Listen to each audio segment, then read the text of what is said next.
कोकणामध्ये विविध प्रकारची पिकं होतात आणि ह्या पिकांमध्ये पारंपरिक पिकांचा समावेश मोठ्या प्रमाणात आहे आणि अशा पारंपरिक पिकं कोणकोणती होतात याबद्दल आपण या व्हिडिओमध्ये पाहणार आहोत।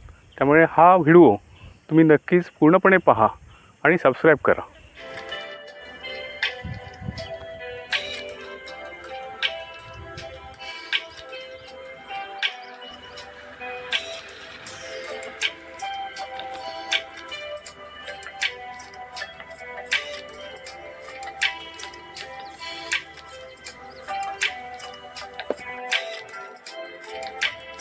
सध्या आहे अशा प्रकारे जे मे एप्रिल अखेर काजूची लागवड हे झालेली आहे की आता हे तयार झालेले काजू परिपक्व आहे ते अशा प्रकारे काढायचे।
नमस्कार, मी प्रभाकर भगवान सावंत, राहणार आनंदवाळ, मुक्काम पोस्ट कुंभारमाड, तालुका मालवण, जिल्हा सिंधुदुर्ग।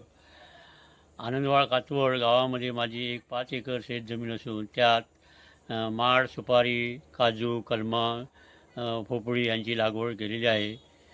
ही लागवड मी कृषी विभाग महाराष्ट्र शासन यांच्यामार्फत जवळ 90 सालापासून आज तगायत केलेली आहे।